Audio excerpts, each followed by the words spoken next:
Hey there, listeners, and welcome to a kind of a ghouly January episode. This is episode 666 of the Earth Station One podcast. So we thought it would be kind of cool to talk about the Dark Lord himself. And I don't mean Sauron, I mean Satan. That's right, folks. We're talking about the devil. And we are going to be talking all about our favorite devil stories tonight. And it should be a ton of fun to do. And you know what? The man who's the little angel on one shoulder and the man who's the other is the devil on my other shoulder is my co-host, as always. Let's say hey to Mr. Mike Gordon. Howdy. And so I hear you whenever I try to decide if I'm going to do something, yes or no. And it's That like, that's frightening. oh, very much so. It is. How are you, sir? Are you doing okay? I am peachy keen. Yes, I was well aware. Yeah, when we realized that this number was coming up, 666, we were like, what should we talk about? What should we talk about? We're like, I don't know. Could it be Satan? Ah! So it is actually, pretty awesome. It's going to be a lot of fun to talk about the devil. And speaking of little devils, we are joined tonight. We are hanging out tonight with, of course, Kevin Eldridge from the Flopcast. Hey guys, great to be back on the station. I don't feel like I'm a particular expert on this subject, so I can only assume I'm here because you consider me inherently evil. Well, that or we just That's needed fair. a sacrifice for tonight. So, Either way, yeah, I'm here for exactly. you. Exactly. And, someone who has a big authority of the devil himself. Let's welcome, it's been a while since we've had this man stop by the station. Let's, of course, welcome Joe Crowe to the show. Hey, you guys, thank you. Welcome. Thank you for the welcome back to the station. I was I was afraid that after last time, I don't even remember when it was. No, I actually all don't been remember. I time don't is a remember blur. last time you were up here. It's awesome to have you back, my friend. Well, thank you. And for those who don't know, Joe is actually the co-track director of the American Classic Sci-Fi track at DragonCon. Yeah. And so, he's not here in an official status or anything. He's just here as Joe Crowe. So, Which is kind of the same thing. exactly. It's all smooshed together. Exactly. Well, it's great to have everybody here, and it's going to be a fun one to talk about. And we definitely would love to hear from you at home. Feedback at Earth Station One is the best way to get in touch with us. And also, if you like the show and if you're new to us tonight, because you might just have gone through and hey, they're talking about Satan. These guys are awesome, and so we could actually have, new people joining us. Please subscribe, like, and and we're also up on YouTube now, so hit the like button below, and also, of course, subscribe to the nice little ESO channel that we have here. And Earth Station One is growing on YouTube.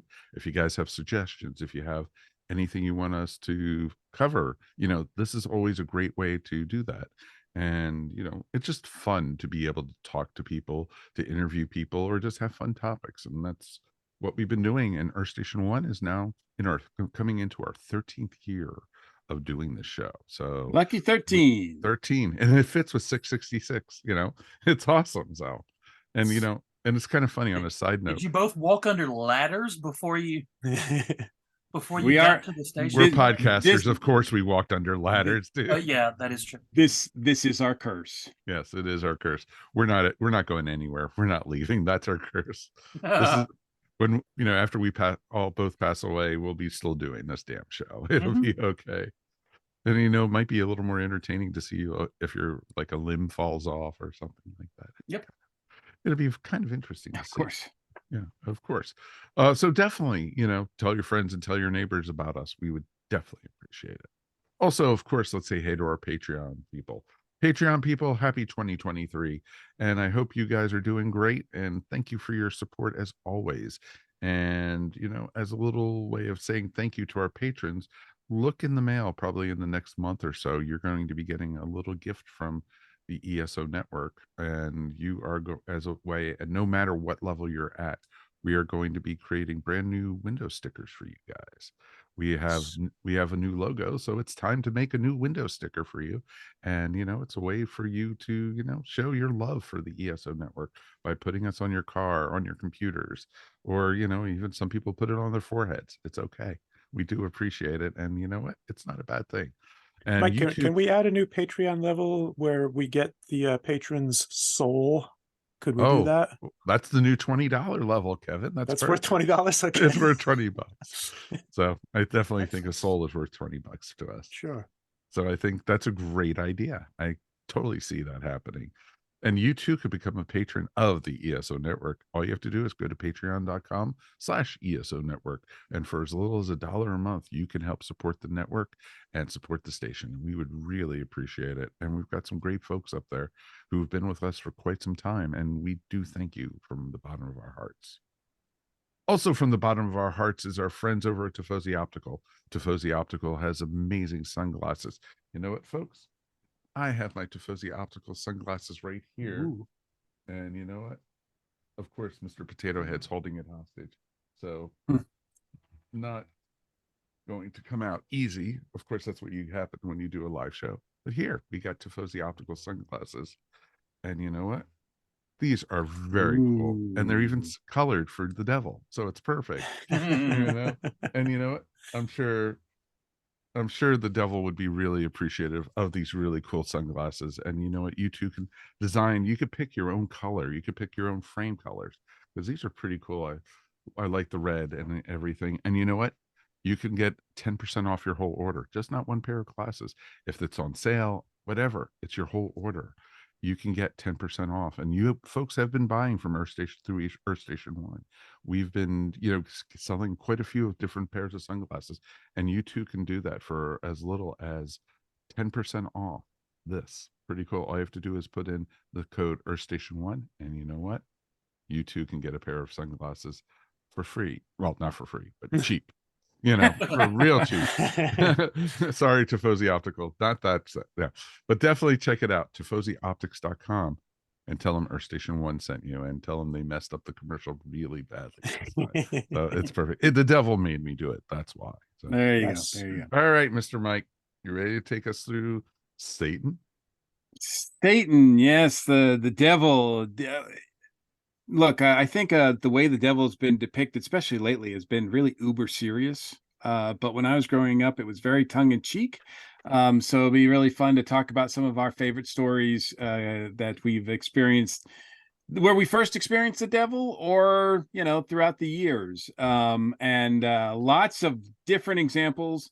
But of course, like I said, when I was growing up, it was very much tongue in cheek. I'll be curious to see whether or not you guys pick some of these other stories that I have on my list on yours. But we'll start with you, Kevin.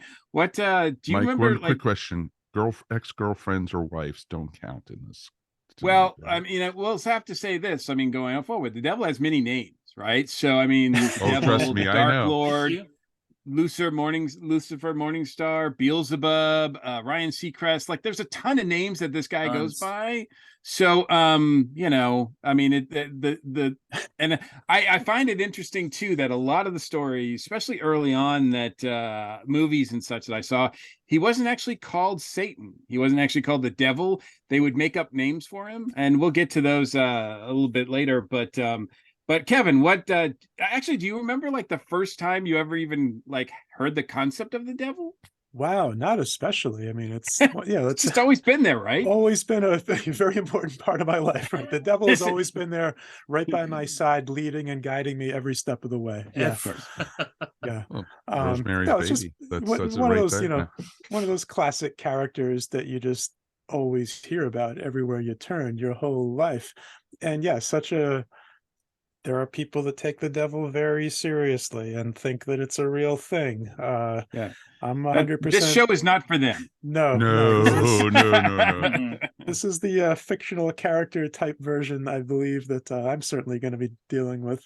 But yeah, a character that really lends itself to all kinds of storytelling, be it dark and scary or kind of light and silly and fun and everywhere in between.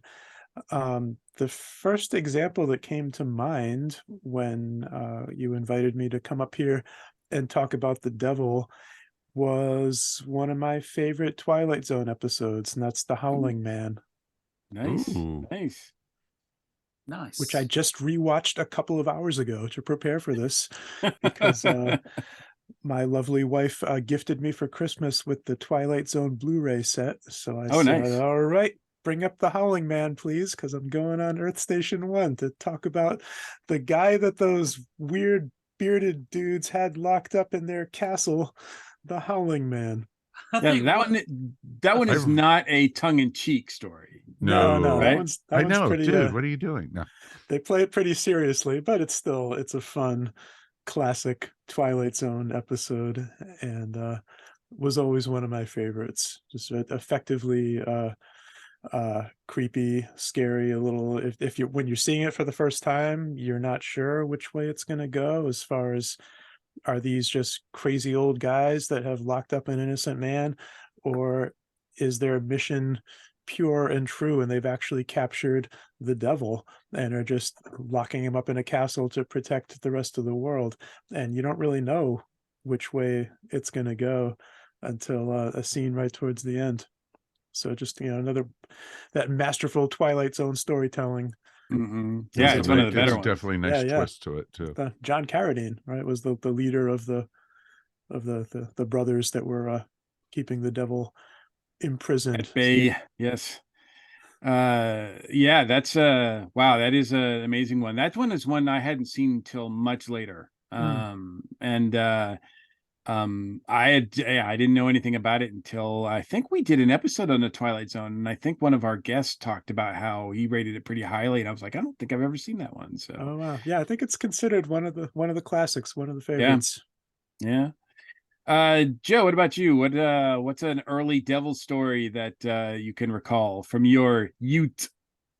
from my youth, let me see. Well, besides being raised in deepest, darkest Alabama, where in a Southern Baptist church, one of the my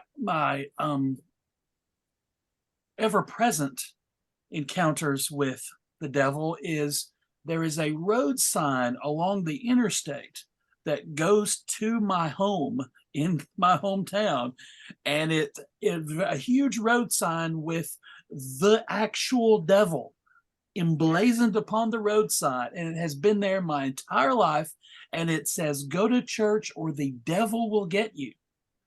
And it looks like the devil from the devil's food, the Oh, I devil's remember the food little one on the wrapper. Yeah. cans.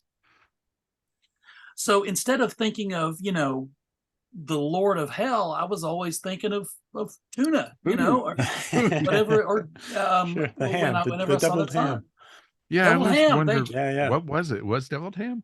Ugh. Deviled Deviled ham. ham, yeah. Devil and ham. See, we're Yes. Jewish. We didn't eat that. Yeah, you wouldn't. You You're don't okay even with the see that. You devil, wouldn't even yeah. see that sign. Fine with the devil. It's the ham part that we found unsettling, right? Exactly. Exactly. Like, whoa, ham. No. Interesting. One of my favorite earliest things, I think it's the earliest thing on my list, is the year was 1986. Ooh. And a show that some of us may be familiar with called Saturday Night Live. It was live. It was on Saturday. It was a whole thing. There was a sketch called The People's Court, a parody of The People's Court. Phil Hartman played Judge Wapner. Of course. And John Lovitz played the devil. Of course he did. And the opponents were Jan Hooks and Rosanna Arquette as hairdressers who had made a deal with the devil and wanted to break the contract. And that sketch, only about 5 minutes, stuck with me and all the SNL nerds for our entire lives, for so much of the dialogue. But when Judge Wapner says to the Jan Hooks, the mom, he asks her occupation, and she says, "Your Honor, I am a barfly." And he says, Ma'am, by that do you mean you hang around bars and wait on men to buy you drinks? And she leans into the microphone and goes, that is correct, Your Honor. But John Lovitz, as the devil, is just in a Halloween costume red suit. Mm-hmm. And I can that's picture it. And then he says, well, you know, it's just a standard old thing. It's a little contract. And then Judge Wapner interrupts and says, yes, I have the contract here. I see it's written in blood. And he goes on to explain all his machinations. And then he says, that's what I do. I'm the devil. And it ends with Kevin Nealon as the Rusty, not Rusty's the bailiff, Yeah, the right. interviewer guy Doug Llewellyn. outside the courtroom. Duke. Yes. And he interviews the devil and says, well, you lost this week. Devil, can you tell us? And then John Lovitz looks into the screen, the TV screen, right out at the viewer, and he goes, kneel before me, pray in worshipful obedience, and attempts to recruit the audience for his unholy methods. And let me tell you, anyway, in the time it's taken me to explain this, you could have all gone and watched the sketch on YouTube, which you all should. Excellent stuff. It came back to me line by line as you described it. I remember it that got away sketch. from me a little bit. I apologize. No, that's fine. I loved revisiting it because I remember that sketch. I remember that episode so well. The Rosanna Arquette episode from that year was a really strong episode. But yeah, Lovitz in that, like the stupidest devil costume they could possibly make. Sure. Yeah. Party City, right? Yes. Oh, yeah. Yeah. Like a Party City outfit. And Lovitz was, I mean, that's what his like real forte was those slimy like characters like that, right? Like yeah, I don't know, that guy, right? Like he's really good at portraying that kind of thing. And so a makeshift Party City devil, that's right up his alley. Oh, Yeah, completely. Completely. What about you, Mike? Well, for go me, ahead. my devil, experience started much earlier, probably early 70s. And I was exposed to the devil as a child, probably like 4 years old or so, in comic book form, actually. There was by Harvey Comics. There was a little character named Hot Stuff. Yes, Hot Stuff. Of course. And he just wanted to be liked by everybody, and and he walked around, he wore a little diaper, and he had a trident. And and it was awesome. That's how I was exposed to the devil originally. And he wasn't scary, he wasn't evil, but he was just misunderstood. Exactly the same way. Yeah, he's not bad, he's just drawn that way, right? Exactly. And it was interesting. And he wasn't drawn very bad. Some of the stories were pretty much you could just put in Casper and throw in Hot Stuff in its place. Mm-hmm. And everything. So it pretty much, and they both all looked the same anyway. So it was pretty. Yeah, it definitely amazing. had that. It definitely had that Harvey look to it. Hot Stuff, the Little Devil was created in 1957 by Warren Kramer of Harvey Comics, and made his debut in October, fittingly, October of 1957. Of but I mean, he was still around. I don't think they do anything with him to now, but I don't know if anybody. But it was Warren Kramer who created him. Also created Richie Rich and a lot of the other characters too that we know from Harvey Comics. That made Harvey Comics kind of what it was. But I Richie think Rich, really, of course, tempted by Hot Stuff. of course, he's a rich little rich kid. Of course he's tempted. Yeah. I think he's already sold out, really. It led to his really ultimate demise and then his reincarnation as Casper. It's all connected. It is all connected. I think the last time I ever saw any reference to Hot Stuff was on The Simpsons back in like the mid 2000s or something like that, in one of the Treehouse of Terrors. I like to think that it was Hot Stuff, this cartoon character that Donna Summer was singing about the whole time. Of course. Of course. I thought that was a given. Yeah. You mean it's not? That totally makes sense, though. Looking for some Hot Stuff. Yeah. Baby, Hot this Stuff, evening. baby. Evening. This evening. Yes. Mhm. So that's my first experience. Probably mine as well. I don't know. I mean, I grew up Protestant, Congregationalist specifically, and the devil wasn't really mentioned any in our sermons very much. I don't think it was considered Really? like a real entity. No, it wasn't like. Really? No, I don't think it was not really a strong presence. I mean, it was more like, our congregation was more about like, the teachings of Christianity rather than and some evil force that's always tempting you. But I was looking at a lot of the stories that I was familiar with, that I grew up with about the devil. And of course, the main one that I think everybody thinks of, I mean, you've already kind of mentioned it about the SNL sketch, is that the devil is always trying to make a deal for someone's soul, right? And someone's trying to get out of it. And the earliest incarnation I can see for that is the Devil and Daniel Webster, by Stephen Vincent Bennett, in 1936. I don't know if it goes back earlier than that, where the devil's making deals and signing contracts in blood and all that. But that's certainly the earliest that I know of that someone has a contract with the devil and is trying to get out of it. About the same time, though, is Crossroads with the musician who sold his soul to the devil in the middle of the night at the crossroads to be the most the most amazing guitar player, and then that became very big wise tale throughout like the early 1900s. So it's about the same time, actually. Yeah, absolutely. So I mean, there were those are very early incarnations, and we see still like throughout there were just tons of movies and whatnot, stories that were done that way.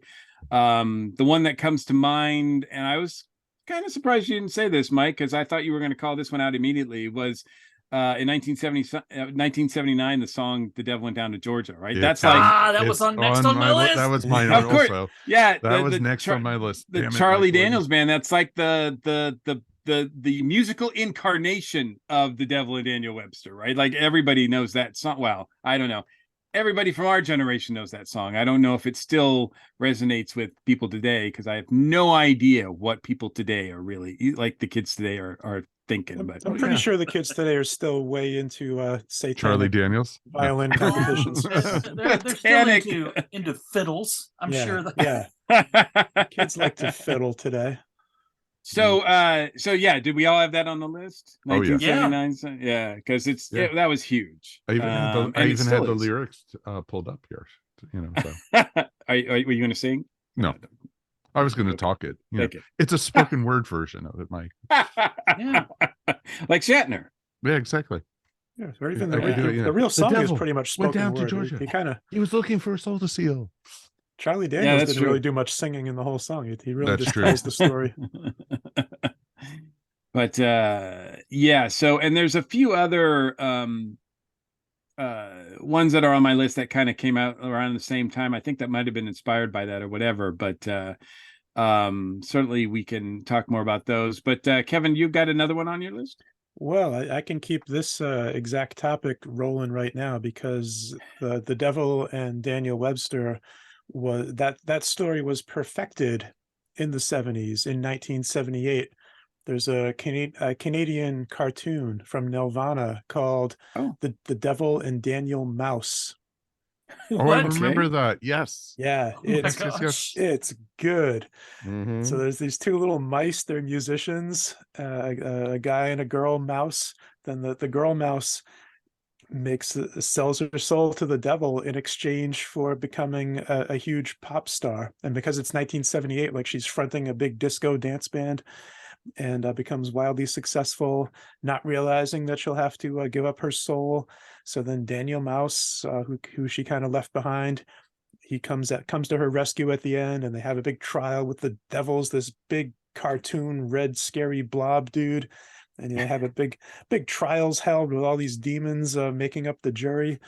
But the power of music sways even the demonic jury, all comes around to the side of Daniel Mouse, and they rule in Daniel's favor, and the mice are able to escape the contract that even she did sign a contract, but they managed to wriggle mean- out of the contract. It was a legally binding contract, I feel like. So again, just like when John Lovitz was arguing in court. Of course. Well, What- it was, what- it what was we learned Canadian, and from- they were able to get out of it very So, easily. Eh? yeah, so what the we learn from a lot of devil stories is the legal profession. We learn a lot about. Yep. It's true. the music in this cartoon though is John Sebastian. He's the Really? singing That's voice right. of Daniel Mouse, and he provided the Oh, wow. songs. So yeah, the songs are cool. You know, it's like this is welcome back Cotter era John Sebastian. You know, Nice. but I'm a big fan of those Nelvana cartoon specials of the late '70s, A Cosmic Christmas, and there's a bunch of them. But Devil and Daniel Mouse, that you can watch the whole thing on YouTube, and you should. As well, you Nice. should. Exactly. Very nice. Very nice. Joe, do you have another one? Yeah. Going back to comics as but a different company than Hot Stuff, Marvel Comics. Ah, In the yes. 70s, they were super into monsters and horror movie characters and horror movie based characters. And one of my favorite characters from that era was devil adjacent. And by that, I mean, he kept it all in the family because he was the son of Satan, Son of Yes. Satan. Yes. Damon Hellstrom, which should not have made concern to anyone. If when he walks up and introduces himself, my name is Damon Hellstrom. He didn't like to be associated with his father, which you maybe change your superhero name.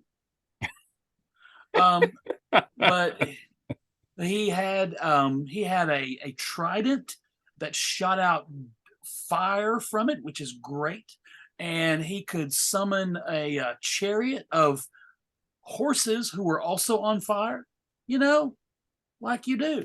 He was tempted by the devil, and then in a storyline, let's see, it started in April 1981 in the Defenders. He united the team, and they fought a series of demons whose boss was Damon's pop. And we didn't see on screen or on panel his father until Defenders number 100, when the devil appeared and looked pretty much like John Lovitz. And in the end, Damon, to save his girlfriend Hellcat from the fiery pits of his father, decides to go back to hell with the dad. And that lasts all of, I believe, 2 issues before the devil himself, who orchestrated this giant storyline, says, you're no good down here, man. The family business is not for you, Damon. And Damon's like, wait, come on, I can set things on fire. And the devil's like, no, man, you got to go back to Earth and be like a professor, or put on a shirt at least to cover up the pentagram on your chest. And Damon goes, okay, fine, I will. And I'm paraphrasing, Of course you are. but that's Wow. classic. Son of Satan, love it. Oh yeah. Son of Satan. I am I've heard the name and I've seen the character, but I don't know the specifics. Is that now, was his father really like the devil or Satan, or was it Marvel's version of the devil, which is, I think, Mephisto, right? That was created in 68. That's a whole nother story. Believe it, it is actually believe it or not, in the 6-fingered hand storyline in the Defenders, J.M. DeMatteis, who later would be the writer of the Justice League, co-writer, he went all through Marvel's devil mythos and all the various Mephistos and semi-devils and partly and devil adjacent people. It turns out they were all just pals. They all had their own little section of hell, but someone called the actual Satan, Marvel Satan, was the son of Satan's father. And then I think years later he ended up not being Satan.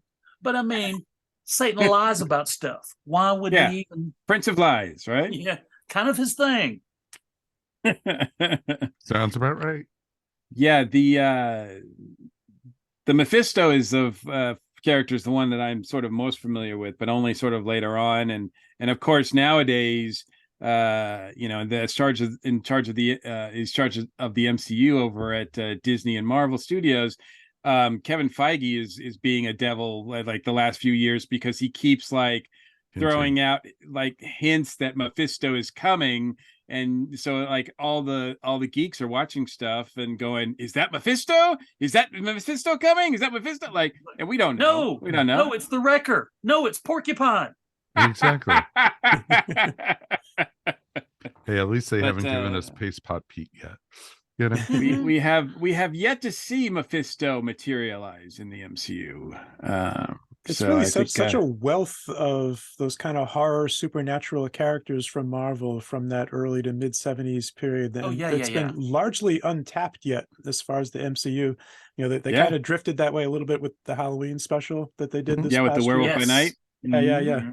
But there's a lot more characters that they could tons they could use. Very much so. I think we're supposed to be getting a Blade movie, if not this year, soon, like next year or something. It keeps being pushed back to 2024. So maybe they'll have a plan for the darker side, because I don't know if it's on anybody's list, so forgive me, but also Ghost Rider has his origins that way too. I mean, Danny Blaze makes a deal with the devil, right? And I'm not sure if I can't remember if it's I guess it's depending on what origin you read, but I'm not sure if it's the actual devil or they've demon, retconned Satan, it or so many different times, or Mephisto or whatever. I think in the original comic it was the devil. But then again, that was years before J.M. DeMatteis tried to clean it up, and then immediately whoever the next writer was ruined it completely and said, never mind all that stuff that he did. But it was Johnny Blaze, you know, he made a bad call. Except, you know, the devil was like, but think of the cool suit. Oh yeah, no motorcycle that you'll is get on a fire. very cool bike, you know. Yeah. I mean, flames on your head, like it just looks cool. Head. It just looks cool, man. It is. It's the coolest. Mike, what do you got? For me, I'm going to touch on what Joe was talking about a little bit, but I'm going to go to the other company, the Distinguished Competition, as they like. I knew someone would, because for everything that Marvel was doing with the Demons DC. of Hell and everything, DC was doing stuff too. Exactly, but a little bit later, because they started working, you know, they had funny versions of the devil all throughout, like Superman and stuff through the Silver Age and stuff like that. But you know, they started really getting into the serious side of it more with the Vertigo stuff. And that's when, and that's, you know, one of the first things that they did with that, though, wasn't Sandman. It was actually in Hellblazer, when John Constantine was dying of lung cancer, because, you know, he's a character who's sitting around smoking cigarettes all the time. Every panel. Panel, he's got a lit cigarette. He has a lit cigarette, and literally from when he first appeared in Swamp Thing all the way through into his own series.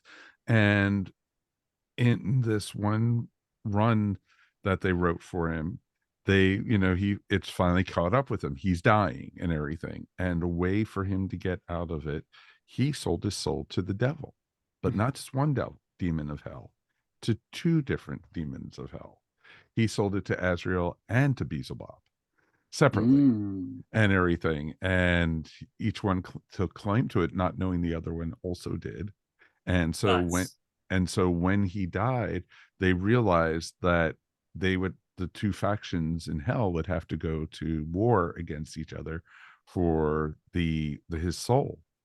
And pretty much they had to keep Constantine alive. So literally they healed Constantine from it. And, you know, they basically said he will not feel good, because they basically gave him a whole brand new set of lungs, and they literally, you know, tore him apart. and he was alive and feeling every second of it. But at the end of it, literally he, flips them off and tells them, hey, this is for you guys. You guys got to keep me alive now.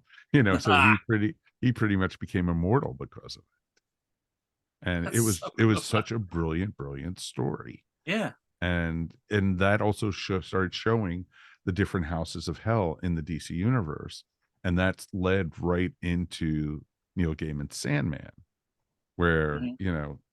they had the different demons were, because they also, in Swamp Thing, they had the war between light and darkness, and that the whole Satan basically, or Lucifer, lost his full control. He had to share power then with the other demons, the lords of hell in hell. And so it was an interesting storyline. And when Morpheus made it to go get his helmet back, they even talk about it in the TV show, that that it's not the same power structure that he knew when he before, Right. and Yeah, everything. yeah. Right. And so it was very, it was a neat story. So that's why they did the whole thing. And then, spoilers if you haven't read the comic yet, or season 2 of Sandman's not out yet. Basically, they had basically Lucifer goes back, Morpheus goes back to hell, and basically Lucifer says, hey, I quit, it's yours now. And he gives Here's the Morpheus hell. keys. Here's the keys to hell. Here's the keys. And so, Yes, and that's To Lucifer make the sure you turn off the lights when you leave. and that Lucifer was then the goes season off. of Mist storyline in Sandman, which I assume they're going to do that for season 2. That's season 2. Okay. Yeah, good. hopefully. I Nice. don't know. We'll Good. see. Yeah, spoilers for season 2 of Sandman, probably. But the Neil series has already but, come out and said that's definitely the main storyline for season 2. Oh, good. Yeah. But the and in the comics, it goes, Mike Carey writes the Lucifer series that goes on for a long time in Vertigo, and then eventually gets picked up and is its own show, its own thing, over on Fox, and I think on Netflix now, I think the Lucifer series. So yeah, a lot of people know Lucifer from that, and that's, Origins is the DC Vertigo Sandman universe. But I think that series strays so far. I tried watching that series, and it didn't seem to have anything to do with Sandman or anything like that. So yeah, I didn't really pick up on it. But Just his name was Lucifer. That's all. Yeah. yeah, I don't think DC dipped too often into that realm, but I do remember that at one point it was like, wasn't it a like one of those fifth week events where like they had all the annuals, and like all these demons or something gave powers to, isn't that how Hitman got his powers? Neron. Yeah. Neron, yes, thank Neron you. gave him he was a demon. A devil. So yeah, a lot of strange stuff going on there. But since Mike, you picked something with that storyline with Constantine and the Sandman universe being a little bit more serious take on Lucifer Morningstar, I guess I'm gonna I think one of my earliest times when I was, despite the fact that I was a churchgoer, I think the earliest times that I was ever really creeped out by the idea of the devil, or at least the son of the devil, the Antichrist, was The Omen. That movie creeped me out, and the sequel, as well as the third one, Final Conflict, that was how I was introduced to Sam Neill. I still look at Sam Neill and go, you're the devil, you're the Antichrist, I know you are. But all of that stuff was taken very seriously. It was like a lot of movies that came out around that time, like The Exorcist and Rosemary's Baby and all that kind of stuff, had this sort of supernatural element to it that was just really unnerving. And in those 3 movies, I've never seen the 4th one. I don't know if that one's any good. I probably not, so I'd never wasted time with it. I kind of tapped out after the 3rd one. But that stuff was all really creepy. And that sort of thing kind of plays into actually that sort of, Omen the Antichrist 4 and everything. was the voyage home. There were whales. I thought it was the final chapter. No, it wasn't that one. That was Or was it that the Next Generation? or was it actually it was. Devilish Boogaloo? You know, you got Yes. the yeah, something like that. I don't know. Yeah, I think that one, the fourth one had like, it was like Armageddon 2000 or something like that. And of course, you know, I think they were just 20 years too early in calling that. The but that stuff was really creepy to me, and I think also that sort of underlines the sort of similar plot that goes on with Good Omens, right? Like I think Good Omens kind of borrows from the Omen storyline about the birth of Christ, I mean the Antichrist, and how that can go like horribly wrong. And so yeah, that's a little bit more. I mean, Good Omens is not, I mean, it's pretty tongue-in-cheek, but the original Omen trilogy, I think, is really creepy. I think that they maybe diminish as they go on, because it's been a while since I've seen any of them, to be honest with you. But I do remember being creeped out by all of them back in the day. Super creeped out. My wife is an elementary school librarian, and whenever a kid joins the class, a new kid, she said that people are still naming their kids Damien. And Of course. every time I hear about it, and we're both like, what? Why? Why is this still happening? And then we'll both agree, well, we know why. That's Got to check the head. Check always. the head for the signs, right? Yeah, you have symbol, to. the signal. Damien Thorne was, man, that's a devilish name. Thank you. Just don't do it. Why would you name a child that? Okay, Kevin, next round, what do we got? Okay, well, the other big one for me, and we're circling back to comic books now, and we're sticking with DC because we jumped over to the Vertigo devil, but my favorite devil at DC Comics is from the 80s, and I'm going to hold up the comic right here. Blue Devil. Oh my I had gosh! a feeling that's what you were talking about. 1984, Blue Devil, sort of a devil in name only, you know. He was a nice guy. He's got the trident. He's got the trident and the horns. horns. Got the horns. Oh yeah, I love Blue Devil. This was my favorite comic of this era. Great origin too. It was awesome. Origin's fantastic. They were making a movie called Blue Devil, and this was a character in the movie. The guy, he was a stuntman, an actor. He designed this devil suit for the movie, which had some effects built into it. Then, while they're shooting the movie on some weird remote island somewhere, an actual giant demon bursts out of the ground, and they end up fighting a real demon who zaps Blue Devil in his costume with some kind of, actual mystical demon, whatever energy, and it fused him into the Blue Devil suit. Like, he went back to his trailer to take the suit off, and, oh, this is actually me now. I can't take this suit off. So good. Yeah. Oops. Cool concept for I had so many origin. questions about that too.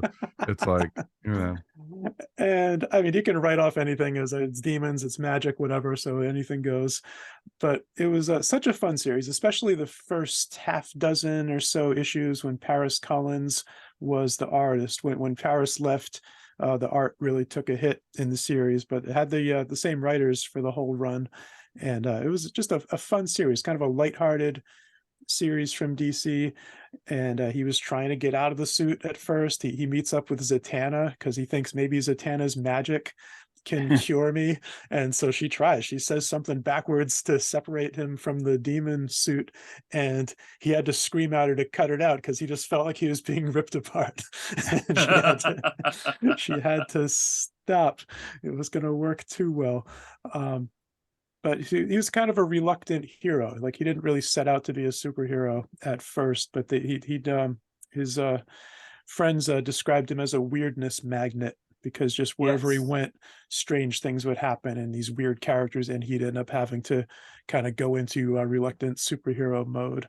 So a very fun series, and a character that DC really never treated right after that, after the 80s. And it's been about 30 years since there was a solo Blue Devil story. even. He's been Yeah. he was part of the Justice League. He was part of Shadow Pact, and they've done some stuff with him like that. But there's now, since the early 90s, there's not been a solo Blue Devil story. And really a shame, because that original version of the character was really fun. Agreed. And he made his live action debut in the Swamp Thing series, right? Yes. Oh, yes. Ian Ziering from Beverly Hills 90210. And our I friend, did see that. Was that any it good? was okay. It was a It good was- series. Yeah, the Swamp Yeah. Thing, that Swamp Thing series was a good series, and they were kind of setting him up. Like, they didn't really do a lot with Blue Devil, but the idea was, we will in season 2, which never happened, or we will in the spin-off Blue Devil series, which never happened. But it was something. It was they got into it. It was the thing is, I had just right before he appeared on Swamp Thing, I had hosted him at DragonCon on the Classics track and hosted a Q&A with him, and just the nicest dude. Yep. Super into nerdy stuff.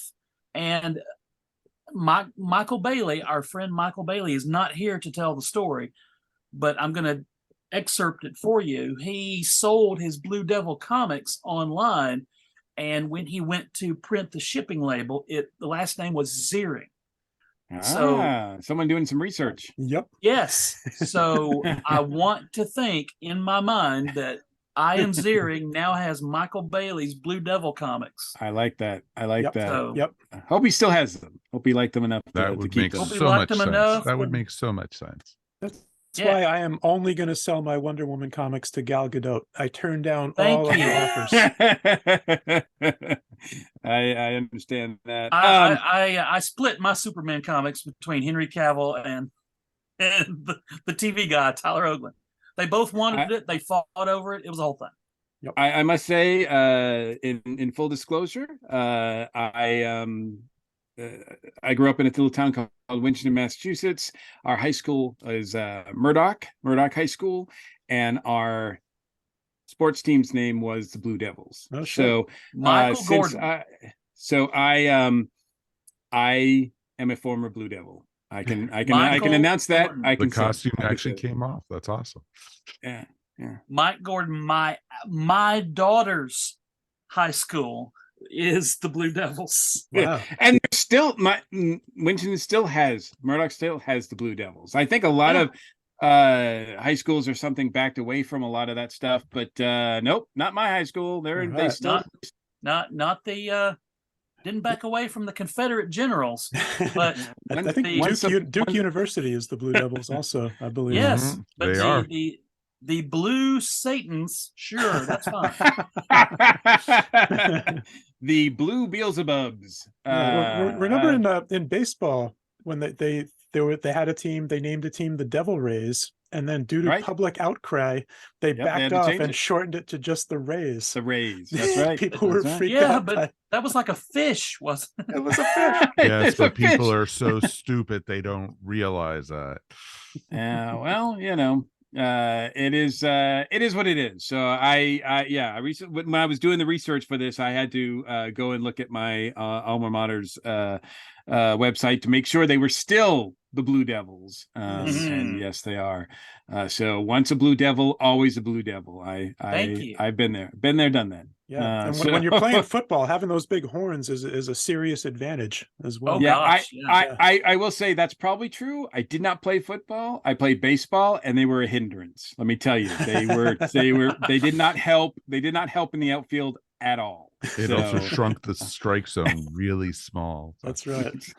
So when you're batting with a trident, really difficult. Mike, I think it's your turn now.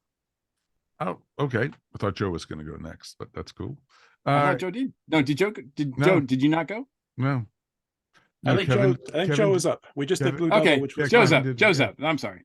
Either way, fight. Everyone's very familiar with me not knowing who's next on our American Sci-Fi Classic quarantine panel, so it's only fair to skip me. But in my case, my next one, I was going to mention the Lucifer TV show. It's really just a procedural. I've watched the very much whole so. thing, and it just happens to have the devil, who has cool powers because he's the devil. He can convince, his big thing is he convinces everyone to tell the truth by just saying, what is it you desire? And that's the key to every murder mystery, because they go, I desire to not go to jail for this murder that I just committed. You know, that's the whole show, but it's fun. And there's angels and other deities, and Adam and Eve are both in it. Eve was the devil's first girlfriend, and she returns to the show at some point. It's a whole thing. Tom Welling plays Cain of Cain and Abel fame. Interesting. And the guy who plays, but the getting back to the DC universe, the guy who plays the character of Lucifer on that show guest starred during the Crisis crossovers on the Arrowverse shows. Yep. True. Yeah, I For remember like that a one. couple of seconds. with interacting with the Legends of Tomorrow. Yeah, Yes. and he was on Earth 666. Of course. Perfect. And that little scene just tremendous. And so that was mine for this. There was also another procedural that was not tied to comics, that had what's his name? He went on to play Lionel Luthor in Smallville. John But Glover. he was Brimstone. Right. Brimstone, right? It's like where they get the devil together with a cop, and of course they together fight they crime, solve yes. crime. They fight crime, Of right? course. Exactly. One season. Brimstone was pretty. I did enjoy that show. I wanted that was one of the shows that always comes up whenever we talk about one season things. I'm not going to say the name of my favorite one season show, but Really? Why stop not. now? This would be a first. But Brimstone, also great, only a season on Fox. And yeah, Lionel Luthor was the devil. And I've never seen it, but John Glover as the devil sounds like brilliant casting. Oh, was. so good. So good. But Oh, he, yeah. the cop was a guy from 30 something, the one with the good hair. Yep. And he had to return souls that had escaped from hell. And every time he returned a soul to hell, one of these evil devil tattoos that were on his body would disappear. So he was really just trying to cover up his tattoos. That was the whole thing. It's true. It's true. It was much better than the way that sounds. It's much better than the way so YouTube it. Yeah. Wow. I don't know it's available anywhere else, but all right, Mike, back to you. Back to me. I'm going to go to one of my early encounters with, seeing Satan up on the big screen. Actually goes back to watching Fantasia. Oh, Yes. And you have to go back to the Night on Bald Mountain Ave Maria scenes. And the demon is on top of the mountain and bringing the storm on. And it was to, a 5 or 6 year old, it was scary as hell. And, the music and the Ave Maria playing, and it was just so dark and so menacing. And Disney did it so well. And it's one of it out of that, and the dinosaur scenes are my two favorite parts of Fantasia. And the dancing hippos, I could deal with that, but that's a whole nother story. But Sorcerer's Apprentice really gets no love? yeah, sorry. But different layer of hell. it is a different layer of hell, because whenever I would tell William that he had to do chores, I would play the Sorcerer's Apprentice scene for him. Come on. So it was always an awesome scene, and to see it, my parents took me, I think I was 6, to see it. They did it, I think this was in like 1972, 73, and they had a revival of it, and they showed it up on the big movie screen, and it scared the hell out of me. It literally, seeing the demon, and he was guiding the storm through, and then as daylight came up, he folded his wings and the sun rose and everything, and he just went back into the mountain. It was awesome. It was really an awesome scene. It's probably the most visually striking, intimidating, demonesque, devilish figure that I've seen alongside Tim Curry in Legend. Yes. Ah, Yes. With the red, the big red monster with huge horns. Looking like something you don't want to meet in any sort of alley, well lit or not. Mhm. It's just not something you want to do.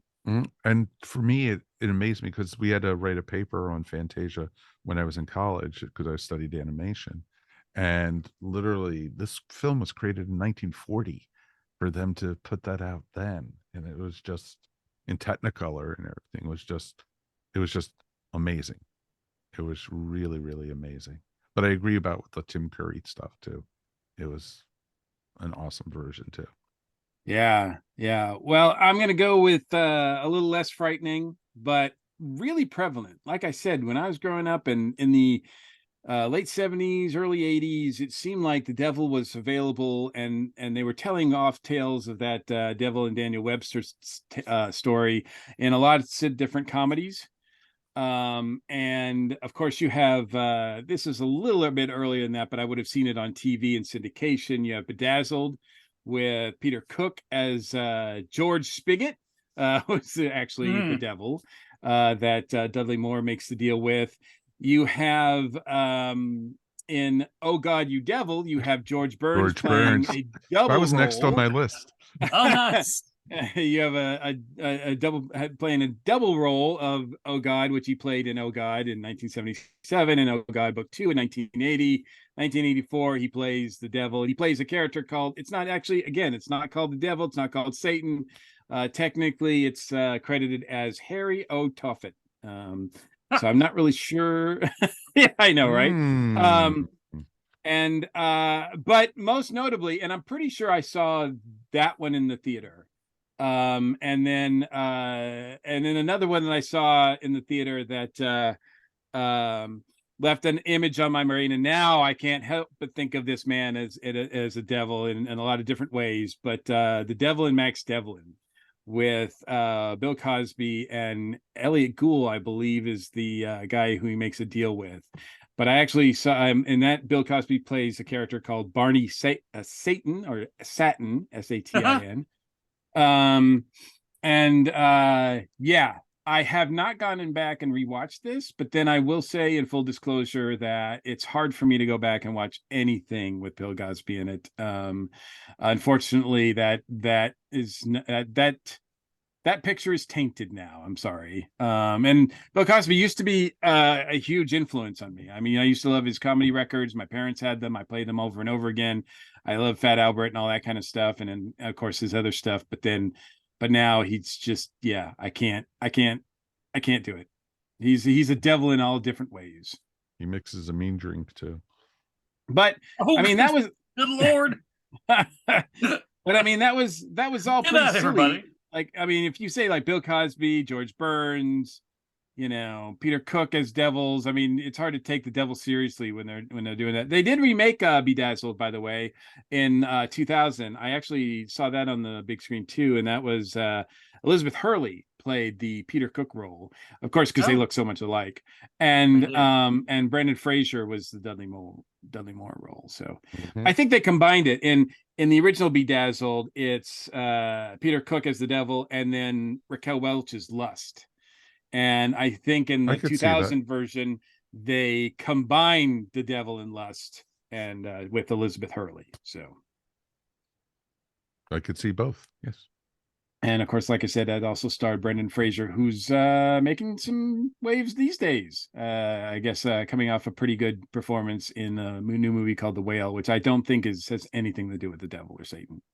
No. So as we wrap up, are there any devilish stories, devilish items, devilish things that we haven't mentioned yet? Of course, a bunch, but is there anything that was on your honorable mentions or anything like that? We touched on deviled ham earlier. We did. Deviled eggs, of course. Devil's food cake. Devil's sure. food The cake. devil Delicious. dog, the snack cake, the devil dog. Remember those things? Mm, Oh Sure. yeah. Bill and Ted Go to Hell, stuff like that. yeah. And yep. And then you also had, of course, Doctor Who, the Satan Pit.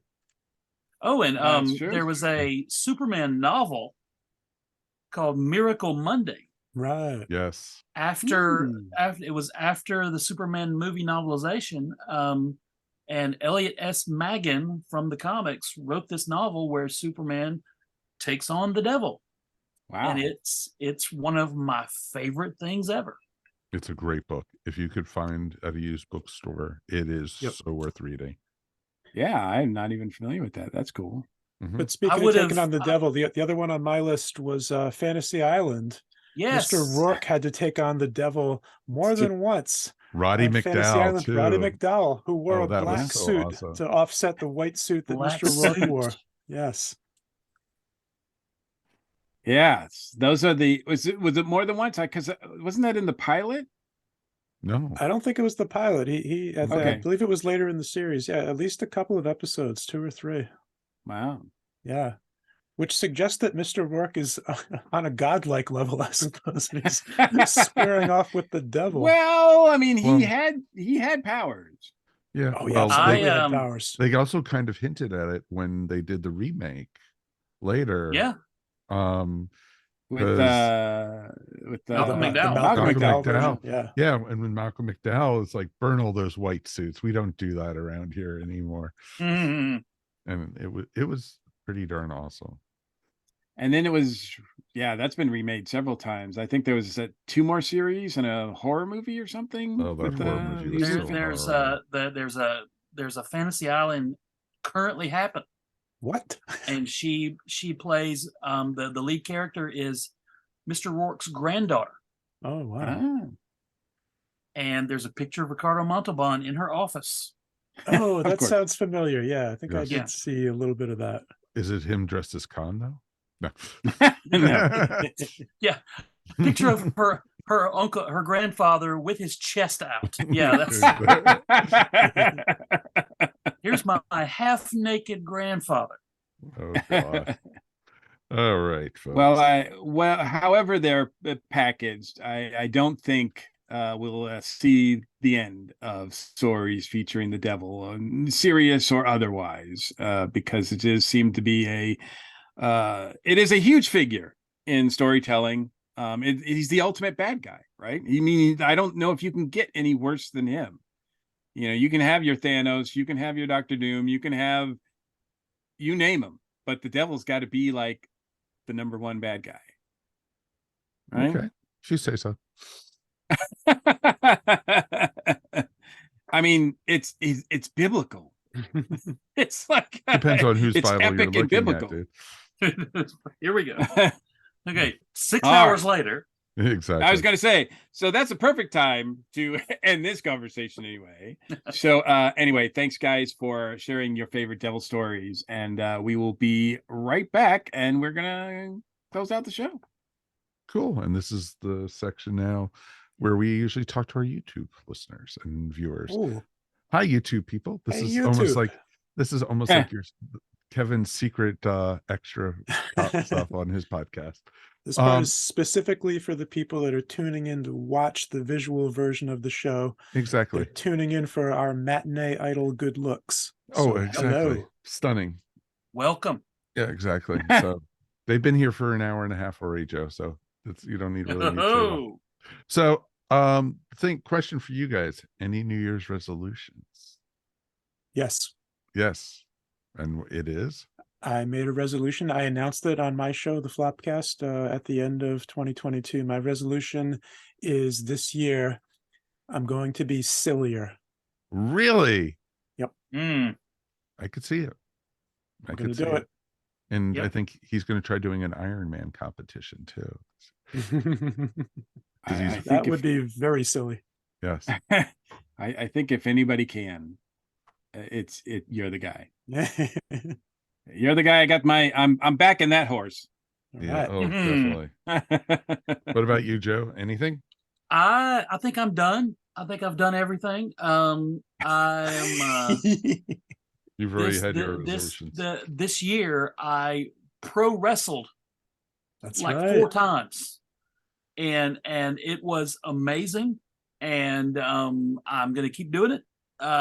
So I guess I'm going to resolve to do it more often, and hopefully not get hit in the face by people's feet when I'm attempting to dodge them. And Right. Wow. If you need Not- somebody to throw a chair into the ring for you to whack a guy Yes. with, I can hook you up. excellent. No, I highly recommended. Support your local independent wrestling federations. I might be there. That's awesome. And it's kind of turned into a little cottage industry, a little side hustle. On the weekends, I'll just go and announce pro wrestling shows. You And might so you that, might actually run into my son. see, Yeah, see? it It's- is. And Gadsden's not a huge drive from Georgia. Let me just say, y'all, but check out Spartan Pro Wrestling on the YouTubes, which is where you are watching right now. exactly. Open up another window, stay on YouTube. I don't know what you do, but Exactly. It's up to you. Whatever you want to do. every Saturday you could make a long drive or a short drive to Gadsden, Alabama, or find an indie wrestling show in your own hometown. There probably is one. Oh, most likely. everywhere. Yes, they are. They're like locusts. It's awesome. They pop Yep. up, and it's pretty. And the entertainment you're going to get is a lot of times even better than what you're going to get in the pros. So it's pretty awesome. Yeah, it's just a because these kids blast. are hungry and everything, which is pretty cool. Yeah. So awesomeness. And Mr. Mike, any resolutions for you, sir? I had some, but they're already broken. Okay, good. Yeah, All right, good. yeah. New record, day 9 already done. Yep, No, already I think done. by the Checklist. second they were pretty much I done. swore I would not talk about the devil this year, and look what just happened. Yep. My resolution was to go see more music. Living it right now, so it's perfect. So this is our month Nice. of music. I think we have six concerts this month. Wow. Yeah, so should be fun. Already 2 of them down, so it's perfect. Excellent. Yes, and speaking of the devil, we're going to go see Hades Town on Sunday. Mm. Oh, nice. Yes, because it's going to be at the Fox Theater, so should be a ton of fun. All right, let's close up the show. 3, 2, and so let's wrap up another episode of the Earth Station One podcast. Want to thank our guests for being here tonight. Joe, thank you, my friend. It's been too long. It has been too long. Thank you for thinking of me when y'all decided let's talk about Satan. Exactly. I love it. I thought about, who's better to talk about the devil but Joe Crowe, So it's awesome. Anything you want to promote or shout out about? I'm the co-director of the American Sci-Fi Classics track with my pal Gary Mitchell, and look up for us on Facebook and YouTube. We do semi-weekly quarantine panels from our homes, much like if you're watching this on YouTube.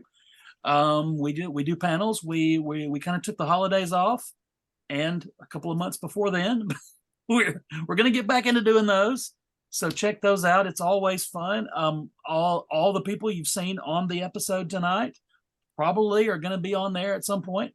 Oh, I guarantee And it. also every Saturday, I am a pro wrestling announcer at an independent wrestling federation near you. Look for on the YouTube for Spartan Pro Wrestling. Every Saturday, we tape a live show in Gadsden, Alabama, and then we put them on YouTube or put shows on YouTube a few days later. And independent wrestling is the funnest, and it's crazy for me to say that I am a part of it, and my record is like 1-4, I believe, is my wrestling record at this point. But hey, I won one, and I didn't die, so far so good. But did you have your feet up on the ropes? That's the question. I did put my hand on the ropes to break a hold, and Nice. it was not that rule was not obeyed by the bad guy whom I was wrestling. It turns out bad guys don't obey rules, Mike. Ah, damn. Well, Joe, it is Speaking always of the awesome. devil, Exactly. And Kevin, thank you, sir, as always, for being here with us. Always great to be here on Earth Station 1. Thanks for having me. Anything you want to shout out about, buddy? A couple of things. My regular plug would be for the Flopcast. My podcast here on the ESO network is the Flopcast, where we're just goofing around, being silly every week. Cornflake and I. Find us at flopcast.net or find us right here on the ESO network. My other plug is, I think, just as the show is coming out, we're going to be heading into Martin Luther King Day weekend, Yes. and I will be at a convention called Aresia in Boston. Actually, friend of the station, Kevin Cafferty, will be there also. Kevin and I and the mayor of Chickentown and many friends of ours will be there, and we are doing some panels. So you can see me talking about comic books at Aresia a couple of times over the weekend. So if you want to spend the middle of January on the waterfront in Boston, It's gonna be chilly, folks. the It's gonna be chilly. windswept Boston waterfront for mid-January. Come on down to Aresia and hang out with us. That is awesome. That is great. And Mr. Mike, we made it through another one, my friend. We did, and as always, it's been my devilish pleasure. Excellent, excellent. And what do you got to shout out about, sir? Well, at next weekend, if you're too cold from going to Aresia and suffering through the cold of New England, come down here the next weekend, because I will be at Inuhele, which is a tiki convention. It's Atlanta's Tiki Weekend. There are still some limited tickets left available, and standard tickets as well as luau tickets, which are going to be held, I believe, at the nearby Trader Vic's, downtown Atlanta. So I will have a table there.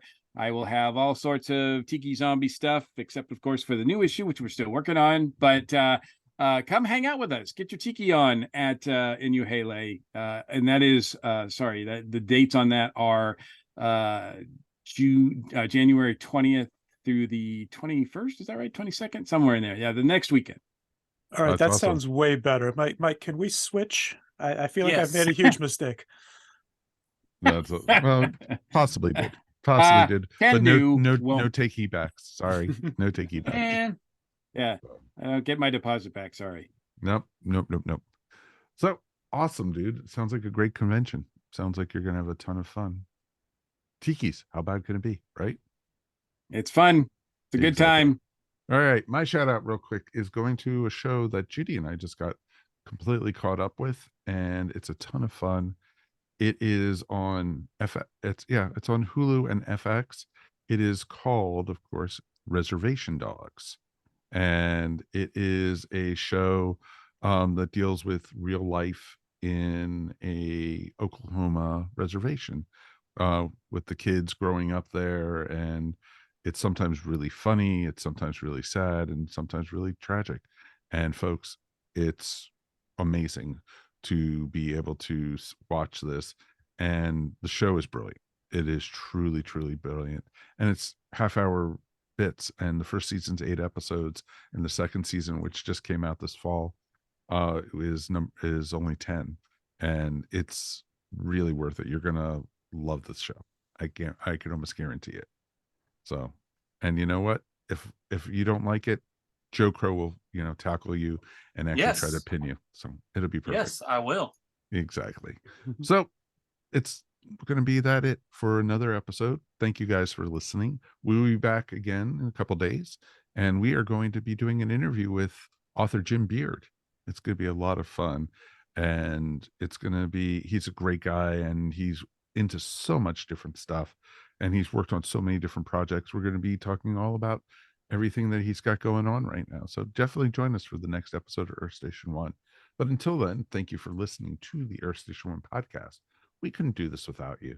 We want to hear from you, so please write us anytime at feedback@earthstation1.com. Remember, you can find Earth Station One wherever fine podcasts are found. And now Earth Station One can be found in video format on YouTube. Please subscribe and tell all your friends about us, and hit the like button, folks. That's how people know that you're listening and watching it and stuff, right below. And I'm not pointing at Kevin, it's below Kevin. So it's, so it's pretty cool. So on behalf of myself, of course, Mike Faber, Mr. Mike Gordon, Joe Crowe, and Kevin Eldridge, thank you guys for listening. We will see you here next time. I hope you had a devilly good time tonight, and we will see you here next time on the Air Station One podcast. Peace, and we are done. Boom. Ta-da.